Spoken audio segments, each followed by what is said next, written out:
Howdy students, we're back here today with another English video. This one's for the IB English A Language and Literature. It's mostly revision for my students. We've gone through this. We're looking at preparing for paper 2, the big exams that are coming up soon. And they've already started this. And if you're out there and you could use a little bit of help on how to prepare for the big IB English A paper 2 exams, then this is going to be a lot of help for you. My name is Joe Brown. I'm a teacher at a big international high school in Vietnam, and I've been teaching the IB for a few years now.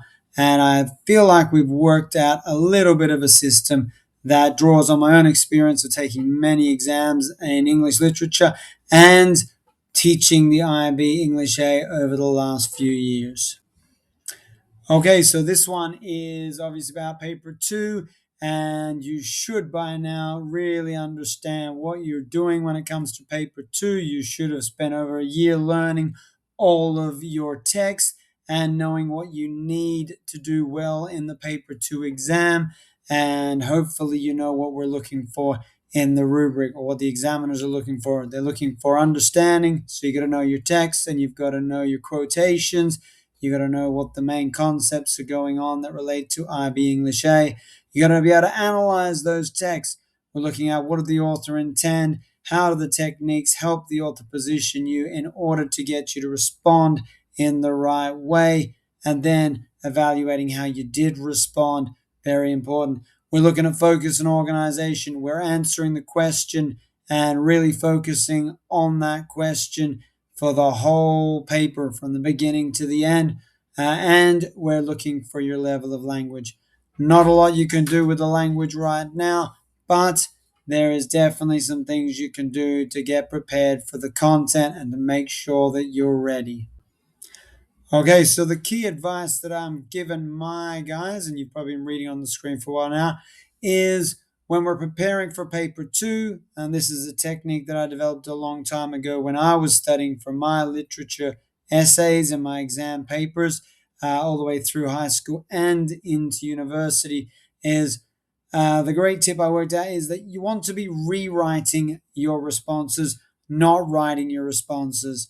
Now, what do I mean by that? Well, I got into the habit a long time ago of doing a lot of practice so that I practiced the response that I needed to write in the exam. And when it came time for the exam, I was able to go in there and adapt what I'd already done to the question fairly easily and be able to write what I'd memorized. I had the quotes ready to go. I had much of the sentence structure already for my introduction and the beginnings and the endings of paragraphs. And it was just a matter of adapting what I'd already practiced. Now, this kind of preparation, I don't necessarily mean go out there and write 500 essays so that you hope to get that one question that is just right so that you can do this. But I have a little trick that might help you do this. So how we're going to do it, that's what's coming up next. So my trick that I would do is very simply would be to practice the general question. I wouldn't go out there and practice 500 different essays hoping that I got the one that would come up. I would consider what are the examiners looking for in very basic terms. I would come up with a very general question that I could practice, and I could practice in many different ways so that whatever did come up, I was very quick at adapting. And here's how you would do it for English A paper 2. So we know that there are basically 3 or 4 types of questions that are going to come up in paper 2. From my viewing of the last few years, the trend seems to be there's always going to be a theme question, some kind of question about the main messages or concepts. I believe I saw one on identity, one on the theme of death, one on something about poverty. One, I believe last year's was quite simply compare two themes that have compare a theme that has come up in 2 texts you've studied, and that's a very general question. And in fact, that's a general question that I would prepare for. So if it was me, knowing that theme is most likely to come up, I would practice this very general question. Discuss how two novels you have studied in class develop themes in similar or different ways. And I would look through the two or three texts that you really want to use for paper two and practice, not just think about it, not just plan. I'd write an introduction to answer this question, and then I would do body paragraphs on my first major theme. If I'm looking at my text, disillusionment comes up, or the conflict between illusion and reality is a big theme. We got a whole lot of interesting themes going on in there as well. I'm not going to go through all that. This clip would go for hours, but you get the idea. You pick the themes, you run through them, you practice writing the body paragraphs, and then in the exam, a theme question's almost certain to come up, and you will be in the practice of writing about themes. And if you're lucky, you'll have a choice to write about any theme you want. And who knows, the theme that they give you to write about has been one that you've practiced, so you've got something to get you going straight away. That way, you're rewriting your response and not writing it the first time. So, theme is a good general question to practice. Another general question we're pretty certain is going to come up is the conflict question. IB always comes up with conflict, and I've seen conflicts around rich and poor. I've seen conflicts around gender coming up, and I believe in class we've practiced the old generation versus the new generation, so that idea of intergenerational conflict. And there have been questions about violence that have come up before. So conflict is definitely a trope that could and most likely will be in the exam. So a very general question that you could do, just like theme, that you could practice, get into the rhythm. Discuss how two novels you have studied in class present conflict in similar and different ways. Write your introduction. So whatever comes up, you've got a general template going on. And then write about those different conflicts that you see. In all the novels that we've studied, there's definitely the conflict of the genders. We've got males versus females. We've got rich versus poor. We've got old versus young. We've got violence. We've got death. We've got lots and lots of conflict. We wouldn't have stories without it. So I'd practice them.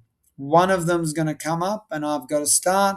And who knows, that general conflict question like this comes up and I can rewrite my response, not write the response under time conditions, if you know what I mean. The other one, which is a really important one that comes up, is the stylistic choices. And this is one that I would practice a lot because stylistic choices are going to feed into whatever the question is. And we know that over the last few years, there's definitely been stylistic choice questions from symbolism, to narrative point of view, to character, to setting. There's always one that really focuses on a stylistic choice. So a general stylistic choice question: discuss how two novels you have studied in class use stylistic devices for an intended effect. So really easy. The novels I'm looking at, you could do it generally, or you could definitely go and one after a time. How do they use tone for a stylistic effect? How do they use symbolism? How do they use character? How do they use conflict?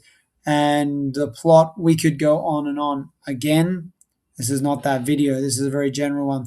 There is the fourth kind of question. I steer my students away from it generally. We don't spend a lot of time looking at the author's context, but there's often a question about authors and how they're writing from a context and how that influences them, possibly limits them, or about how they're writing to a specific audience and what was going on at the time they were writing.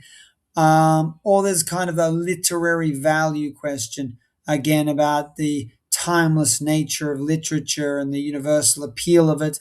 My students don't tend to go for that question. I wouldn't be adverse to them doing it, and I've seen a few in the past few years that I think is a great question, and I would love to have a go at. But my students generally stay away from that one. So I'm steering them towards my three kind of choices. And the final message is, if you answer these questions thoroughly, go away, do the practice, then you'll have something you can draw on in the exam, and you may actually have the whole thing already worked through.